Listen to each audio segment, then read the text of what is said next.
This episode of Techno Buffalo is brought to you by Domain.com. It's a brave new world, folks. Last week, Microsoft took the wraps off their latest wearable, or I guess really their only headset wearable, HoloLens. I wanted to talk about what I think about it and how it compares to Google Glass. So, you like to get started?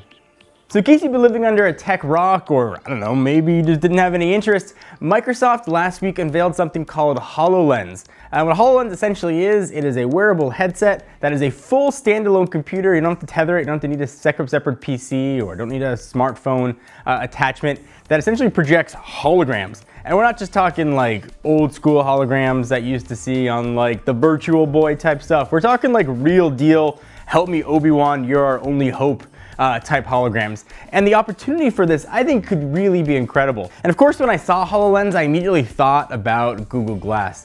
Some would call it a failed experiment, but I respect Google for putting it out, albeit the utility might not have been there. So $1,500 to buy a pair of Explorer Google Glass. And what that did was kind of augment the world around you. Tiny little screen over one eye. Where I think HoloLens differs is this is the opportunity to augment the entire world around you, not just one part. So they talked about first playing games, this incredible thing. They showed Minecraft, of course, and kind of other gaming opportunities that you can do. I think people are getting used to wearing headsets about the same size as the current Oculus headset out there. Of course, you look a little bit silly.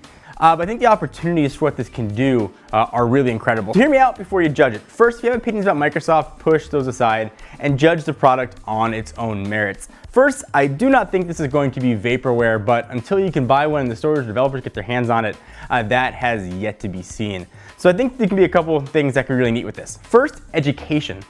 Imagine they talked about astronauts being able to pretend like they're visiting Mars, but I'm imagining doctors performing surgeries and being able to learn how to perform those surgeries to make sure they are better physicians and we're safer when we go to the hospital. If you're reading about the Revolutionary War in school, you could put on that headset and you can actually experience what it's like to be in the Revolutionary War. You could talk to Thomas Jefferson. And of course, the use that everybody's thinking about. I'm not gonna say it, but I'm sure those developers will be the first ones that are signing up for those developer kits. You know what it is? It's the reason that VHS won, it's the reason that Blu-ray kind of won, and it's the reason that you're probably thinking about picking one of these HoloLenses up. So I wish I could holographically stop for a minute and thank our peeps at Domain.com. They are the place to go when the next great idea hits you, even if it's like 4 in the morning and it wakes you up and you're like, I need that. It's a one-stop shopping for all your domain name and web hosted needs. So the list of available domain extensions is growing. It's not just .com, .org, and .net anymore. You now have the opportunity to name your site and build your brand in kind of cool ways you never could before. Choose from a growing list of over 200 plus domain names like .ninja, .nyc, .expert, .club. All are available now at Domain.com. Who doesn't want a .ninja? The guys at Domain.com want to hook our fans up with a great offer. Save 15% on domain names and web hosting when you use coupon code TechnoBuffalo. That's one word, TechnoBuffalo, at Domain.com checkout. Now back to the video. If you want to pick these up though, that's the big question. What is this sucker going to cost? As I mentioned, it is a standalone computer with standalone computer parts. I would wager this is going to be very, very, very expensive. If Google Glass is $1,500, I wouldn't be surprised if this comes in at a retail price of around $3,000. But I think if Microsoft wants this to be successful, they'll get it in the hands of developers at a significant loss.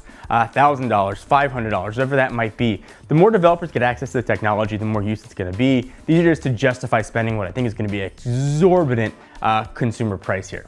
Other cool uses that I'm thinking about are ways to collaborate in meetings. You can see all of your Skype contacts. If you have people that work all over the country like we do at Techno Buffalo, you could talk to them, you could interact, you could see things that you couldn't see before. And also, come on, freaking holograms? I'm really excited to see this. I haven't been this excited for a product in a very, very long time. But like all things to get excited about, I could also be very disappointed. We don't know release window. Like I mentioned, they said sometimes around the release of Windows 10, so probably late this year, maybe early 2016. Of course, you don't know price. We don't know what developers are going to do with it. But I'm hopeful to be able to use it for more than just a Minecraft demo.